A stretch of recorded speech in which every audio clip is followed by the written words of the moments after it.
This guy, he knew what he was doing. He had me. Forgot. I could have been dead. I could have been lying down in some ditch or somewhere. I agree with you.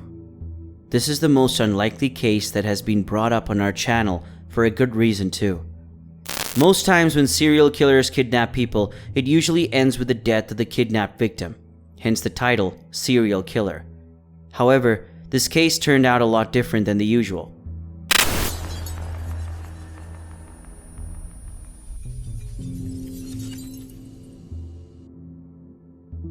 Welcome back to the Crime Lab channel. In today's video, we will be looking at the story of the serial killer who kidnapped the wrong teenager and got brainwashed in the process. This is not a situation that usually happens to serial killers, and I'm pretty sure that when this serial killer wanted to perform his usual horrendous act, he didn't think it would go this way in the slightest. I hope you are as excited as I am as we look at this case. The amazing teenage girl we will be discussing today is Lisa McVey. 17 years old Lisa had what most people would call a difficult childhood. Her mother was an alcoholic and drug addict, so she grew up in the care of her grandmother. However, that didn't make things better, as her grandmother's boyfriend sexually abused her during her time there. She said, "All my childhood I was abused, most of my life in and out of foster care, 5 years. I was being sexually abused at home. My grandmother's boyfriend used to put a gun to my head every time he molested me for 3 years. It was nothing new to me." With all the trauma she experienced, she planned to commit suicide and had a suicide note prepared. On November 3rd, 1984, the day Lisa planned to take her own life, she rode her bike home after a double shift at a donut shop. According to her, she always took the same route home, and that night she was abducted.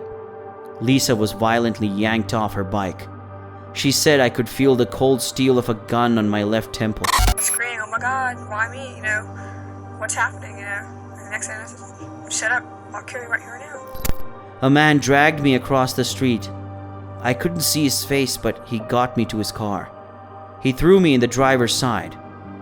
Lisa saw a knife before she was blindfolded and tied up. There, her attacker drove away with her. Her kidnapper was revealed to be Bobby Long, a serial killer and rapist who was revealed to have abducted, sexually assaulted and murdered at least 10 women in the Tampa Bay area in Florida for 8 months in 1984. All the victims, all of them, and you're talking about a lot of them, a lot. Long was said to have targeted vulnerable women, including abducting women walking alone and those working as sex workers, persuading women to enter his car where he would rape and torture them. Of Long's 10 known victims, 5 women were identified as known sex workers and 2 as exotic dancers. The remaining 3 were a factory worker, a student, and 1 with an unknown occupation. After Long abducted Lisa, he tied her up, blindfolded her, and threw her into his car. She then searched for clues that might save her life. First, she used a small open space below the blindfold to size up the car. A red Dodge Magnum. She later said, "I watched a lot of crime shows. You'd be surprised about the survival skills you have when you're in a position like that."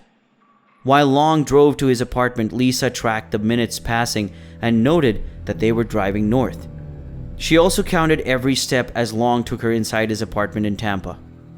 I realized when I put her in the car that if this went like things had been going, this girl was in really bad trouble. Her captivity lasted 26 hours, and for this period, Long repeatedly raped, tortured, and abused Lisa. She was certain she would die at any moment, but she didn't. To let me know that he still had it, apparently. And then he raped me again. What did you think was going to happen at that point? I thought I was going to kill him. Her suicidal thoughts gave way to her survival instincts, and she tried to preserve her life. While trapped in her kidnapper's apartment, the blindfolded teenage girl overheard the news report that she was missing. She choked back screams as Long once again threatened to put a bullet in her.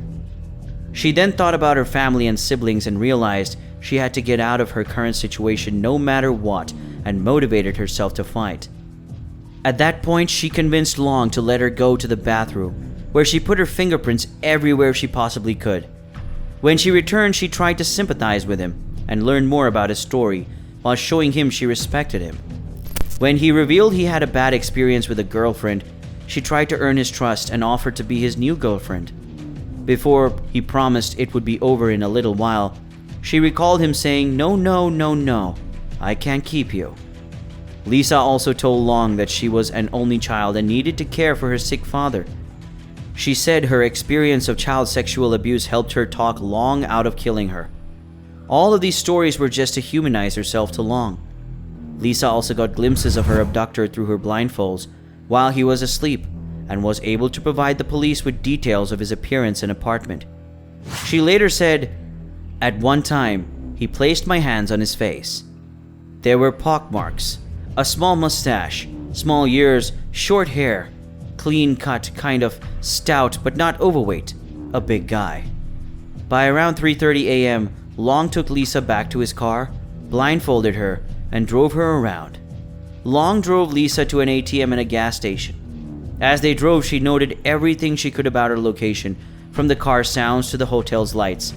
Eventually, they got to a parking lot behind a business where he dropped her off around 4:30 a.m. Long told McVey to wait 5 minutes before taking off her blindfold so he could drive away. He said, "Tell your father he's the reason why I didn't kill you." Lisa ran back to her grandmother's house in the early morning hours. When she arrived home, her grandmother's boyfriend began beating her and accusing her of cheating on him. Neither her grandmother nor the boyfriend believed her story. Her grandmother even told the Tampa police that she was lying about being kidnapped, but luckily, the police insisted on an investigation. When she got to the police, she initially had trouble convincing the officers about what had happened because she was so composed. Luckily, Larry Pinkerton, the sergeant of the Sex Crimes Division, came in and spoke with her. He promised to protect her, and she told him every last detail she could remember through tears. Lisa recounted her experience to the police again. Sergeant Pinkerton asked her if she'd like to be hypnotized to help her jog any latent memories, but when her grandmother's boyfriend refused to grant her permission, this prompted Lisa to reveal his abuse to the police, leading to his arrest. Lisa recalled the amount of times she spent in Long's car after being abducted and gave the police details of the ATM that he had used during the journey. The police checked ATM transactions in the same time frame and area, which ultimately clinched the killer. Also, her descriptions led the police to Long's car, and she pointed him out from a lineup of photos. From there, the police had enough to arrest and charge the man with 9 counts of first-degree murder just 12 days after Lisa's abduction. The police captured Bobby Joe Long, a man who had evaded them for so long. Unfortunately, Long had managed to claim 2 more victims before his arrest. The following year, he was found guilty of his crimes against Lisa and to an additional 8 counts of first-degree murder, 8 counts of kidnapping, and 7 counts of sexual battery. He received life sentences on every count in Hillsborough County. Furthermore, he received 2 death sentences for the murders of Michelle Denise Sims and Virginia Johnson. As for Lisa, her life soon changed for the better. After she aged out of the runaway center, she moved in with a caring aunt and uncle and took up various jobs. In 2004, she signed up for the police academy and later joined the Hillsborough County Sheriff's Office, the same department that had arrested her abductor, and began specializing in sex crimes. In 2019, the state of Florida executed Bobby Joe Long. Lisa not only witnessed the execution but sat in the front row wearing a shirt that said "Long overdue." She said, "I wanted to be the first person he saw."